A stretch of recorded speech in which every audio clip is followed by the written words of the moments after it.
कानी बहू। किशोरी लाल जी के बेटे राघव की शादी की बात जगह जगह चल रही थी, लेकिन किशोरी लाल जी को कोई लड़की पसंद ही नहीं आती थी। और उसकी एक ही वजह थी, किशोरी लाल जी का लालची होना। उनको लड़की वालों से मोटा दहेज चाहिए था और इसी चक्कर में एक दिन वो एक बहुत पैसे वाले के घर अपने बेटे का रिश्ता लेकर पहुंचे। उस आदमी का नाम था ओम प्रकाश।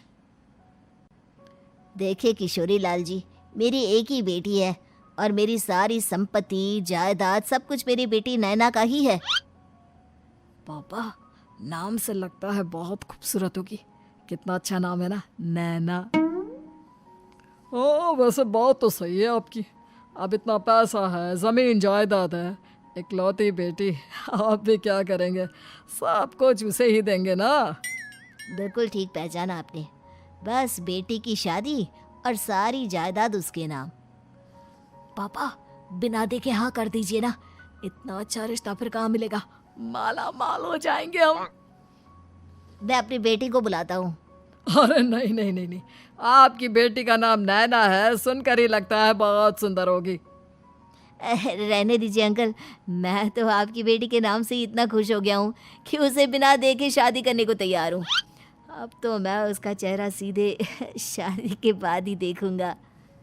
और इस तरह राघव नैना का चेहरा नहीं देखता और उससे शादी कर लेता है। शादी के बाद अपनी सुहाग रात पर जब राघव नैना का घूंघट उठाकर देखता है तो नैना की आंखें बंद थी। कितनी खूबसूरत हो तुम नैना, जरा अपनी आंखें खोलकर मेरी तरफ देखो तो सही। नहीं, मुझे शर्म आती है। अरे, मैंने तुम्हें शादी से पहले भी नहीं देखा, और अब अगर तुम आंखें खोलकर मुझे देखोगी भी नहीं तो मुझे अच्छा कैसे लगेगा?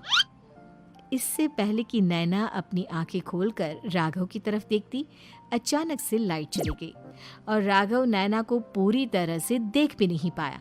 अगली सुबह नैना राघव के लिए नाश्ता बनाकर लेकर आई। अरे ये क्या, आधा पराठा सेका हुआ है और आधा बिल्कुल कच्चा।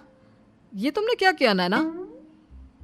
बहू, तुमने क्या आधा पराठा तवे से नीचे लटका कर रखा था, जो आधा सेका है और आधा कच्चा? मुझे जितना दिखेगा उतना ही तो सीखूंगी ना पापा जी। जहाँ जहाँ मुझे नजर आ रहा था वहाँ मैंने सीख लिया, जहाँ जहाँ नहीं दिखा वहाँ कच्चा रह गया होगा। इसका क्या मतलब है? ये कैसा मजाक कर रही है तुम? अरे बहू, तुमने इतना लंबा घूंघट क्यों लगाया हुआ है? देखो, हमारे घर में बहुओं को बेटी की तरह रखा जाता है, और फिर तुम तो इतना सारा माल लेकर आई हो। देखो, ये घूंघट डालकर रखने की कोई ज़रूरत नहीं है। हाँ नैना, पापा जी ठीक कह रहे हैं, तुम तो आराम से रहो, अपना ही घर समझो। नैना अचानक से अपना घूंघट उठा लेती है। अरे ये क्या पापा, नैना की तो एक आंख फूटी हुई है। नाम से नैना, लेकिन ये तो कानी बहू निकली। मेरे साथ धोखा हुआ है, धोखा। बिना दिखाए अपनी कानी लड़की मेरे संग ब्याह दी। मुझे कानी बीवी नहीं चाहिए। मुझे अभी ओम प्रकाश जी से बात करनी पड़ेगी। आखिर उन्होंने मेरे साथ ऐसा किया क्यों? अरे, आप लोगों ने ही तो पापा से कहा था कि आप लोग शादी से पहले मुझे देखना नहीं चाहते। अब मेरे पापा पर क्यों इल्जाम लगा रहे हैं? अरे लेकिन उन्हें बताना तो चाहिए था ना कि तुम कानी हो, एक आंख से तुम्हें दिखाई नहीं देता। किशोरी लाल और राघव नाराज होकर ओम प्रकाश को अपने घर बुलाते हैं। पापा जी, ये आपने क्या किया? शादी से पहले बताया क्यों नहीं कि नैना की आंखों में परेशानी है? अरे, आप ही ने तो लड़की देखने से मना कर दिया था। और लेकिन आप बता तो सकते थे। आपको तो हमारी बेटी की प्रॉपर्टी चाहिए थी, वो भी पूरी की पूरी। अब क्या हुआ अगर उसे आधा दिखाई देता है? प्रॉपर्टी तो आपको पूरी मिल गई ना। अरे ये क्या बात हुई? मेरी शादी प्रॉपर्टी से नहीं, आपकी बेटी से हुई है। अब ये तो पहले सोचना चाहिए था, तब तो मेरी प्रॉपर्टी देखकर तुम्हारी जुबान लप लपा रही थी। लेकिन मैं कानी लड़की को अपनी बीवी बनाकर नहीं रख सकता। पापा, कुछ करिए ना आप। हाँ, करता हूँ। देखिए ओम प्रकाश जी, आप हमारे साथ ऐसा नहीं कर सकते। और तुम देखो, अगर तुमने मेरी बेटी से शादी तोड़ी ना, तो जो भी प्रॉपर्टी मैंने तुम्हें दी है वो तो पूरी की पूरी वापस ले ही लूँगा, और आधी प्रॉपर्टी तुम्हारी भी लूँगा। अरे मेरी आधी प्रॉपर्टी भला क्यों लेंगे आप? इसलिए क्योंकि मेरी बेटी को आधा नज़र आता है और उसकी नज़र अभी तक तुम्हारी आधी जायदाद पर ही पड़ी है। अब तुम उसे घर से निकालोगे तो कुछ तो लेकर जाएगी ना। और अगर हम आपकी बेटी को अपने घर की बहू बना कर रखे तो? तो तुम्हारी पूरी प्रॉपर्टी तुम्हारी ही रहेगी, और जो मैंने तुम्हें दिया है ना, उसमें से बस मैं आधा लेकर जाऊंगा। अरे लेकिन अब आप अपनी दी हुई प्रॉपर्टी में से आधी वापस क्यों लेकर जाएंगे? अगर मैं आपकी बेटी को अपनी पत्नी बनाकर रखने को तैयार हूं तो? इसलिए ताकि भविष्य में अगर तुम मेरी बेटी को धोखा दो तो उसके पास कुछ तो रहे जो पति का हो।